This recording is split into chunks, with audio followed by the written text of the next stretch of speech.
Guys, cuba imagine Anda sedang duduk di hadapan kaca televisyen menunggu pengumuman besar yang boleh mengubah arah politik Sabah pada bila-bila masa.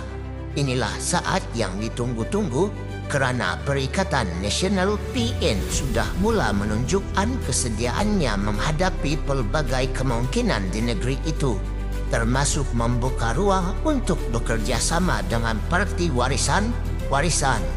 Salam sejahtera para sahabat penonton semua. Bertemu kita sekali lagi dalam channel The Screen Media. Hari ini kami bawakan satu berita yang cukup panas dipetik daripada berita harian yang bertajuk PRN Sabah, PN sedia bentuk kerjasama dengan Warisan.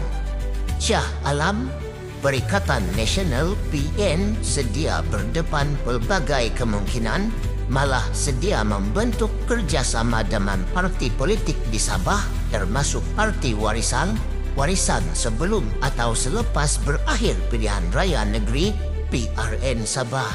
Pengerusi PN Tan Sri Muhyiddin Yassin berkata, pendirian dan ketetapan sudah diputuskan bersatu dan PN setakat kini adalah tidak bekerjasama dengan Gabungan Rakyat Sabah GRS.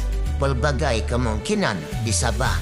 Ini belum muktamad sebab saya tahu situasi di Sabah ini kalau keadaan sekarang ada yang sudah putus, belum putus kerjasama politik pasal dia punya senario dan keadaan politiknya berbeza.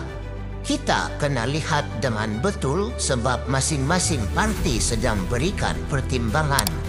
Ada perkara yang belum selesai, kita tunggu pada masa yang sesuai. Katanya pada sidang media selepas berakhir Perhimpunan Agung Tahunan PAT Bersatu di sini hari ini mengenai cadangan Ketua Bersatu Sabah Datuk Seri Dr. Ronald Kiandi boleh dipertimbangkan sebagai calon Ketua Menteri Sabah dari PN. Muhyiddin berkata hal itu belum dibincang secara khusus.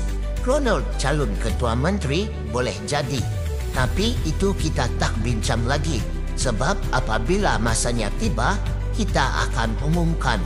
Saya kata bila sampai masa, kita akan putuskan sebab kita ada beberapa strategi yang mesti dibereskan dulu. Macam contoh kerjasama dengan parti yang sehaluan dengan kita. Kalau kita sudah umum, ia bukan langkah bijak, kita tunggu masa terbaik, katanya. Antara sebab penolakan Bersatu dan PN untuk bekerjasama dengan GRS kerana tindakan ahli Parlimen dan ahli Dewan Undangan Negeri ADUN di Sabah sebelum ini mengambil tindakan meninggalkan mereka dan menyertai Kerajaan Perpaduan pasca pilihan raya umum PRU ke-15. Menyentuh kekecohan pada majlis perasmian PAT malam semalam, Muhyiddin yang menyuarakan kekecewaannya tetap optimis tindakan itu tidak lagi berulang pada masa depan. Dari segi dalaman, kita sudah ambil langkah baik dan agak berhemah supaya tidak lagi timbul perkara ini berlarutan. Saya pun hendak selepas ini kalau ada pun perselisihan paham, selesaikan. Cari jalan terbaik supaya kedudukan parti tak terjejas. Sebagai abah, tentunya yang penting nama baik keluarga jangan sampai terjejas dengan perbuatan segelintir anak-anak buah kita, katanya. Persoalan yang timbul sekarang ialah apakah kerjasama PN dengan Warisan bakal menjadi kenyataan atau sekadar percaturan sementara untuk memberi tekanan kepada pihak lain. Jika Ronald Kiandi benar-benar dicalonkan sebagai Ketua Menteri, bagaimana reaksi rakyat Sabah memandangkan Warisan masih mempunyai pengaruh kuat di beberapa kawasan, manakala GRS pula masih memegang tampuk kuasa negeri? Bagaimana pula kedudukan UMNO Sabah yang juga sedang mencari jalan untuk memperkukuh kedudukan melalui autonomi politiknya? Semua ini akan memberi kesan langsung terhadap PRN Sabah yang dijangka sengit. Dari sudut akademik, politik Sabah boleh dibandingkan dengan teori coalition politics yang banyak dibincangkan oleh sarjana sains politik.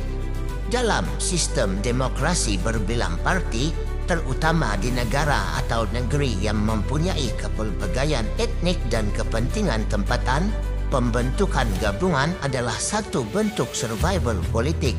Namun, gabungan ini selalunya rapuh dan hanya bertahan selagi kepentingan bersama tidak tergugat.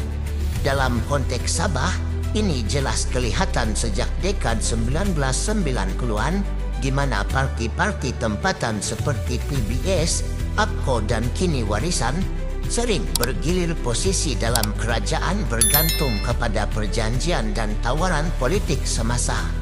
Maka, isu ini mengajak kita berfikir lebih jauh. Adakah politik Sabah akan terus berada dalam kitaran gabungan rapuh? Atau suatu hari nanti akan wujud satu struktur politik yang benar-benar stabil? Adakah rakyat Sabah lebih mengutamakan kestabilan jangka panjang? Atau mereka lebih selesa dengan politik dinamik yang memberi peluang tawar-menawar lebih luas? Dan bagaimana kedudukan Sabah dalam kerangka Perjanjian Malaysia 1963 MA63 akan mempengaruhi keputusan politik menjelang PRN nanti? Semua persoalan ini bukan sahaja penting untuk Sabah, tetapi juga untuk keseluruhan Malaysia, kerana setiap perubahan di Sabah membawa implikasi kepada politik nasional. Penutupnya, kita hanya mampu menunggu dan melihat bagaimana percaturan ini akan berkembang. Politik Sabah sentiasa penuh kejutan dan PRN kali ini dijangka tidak terkecuali. Persoalannya, siapakah yang bakal muncul sebagai pemenang dan siapa pula yang terpaksa mengundur diri? Jawabannya mungkin hanya akan kita ketahui pada hari rakyat Sabah keluar menunaikan tanggungjawab mereka di peti undi.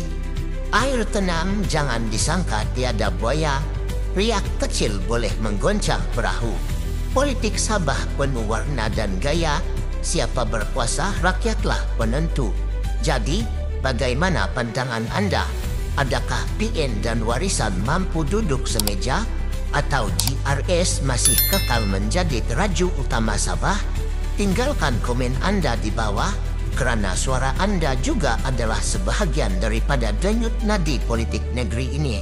Sekian, kita jumpa lagi.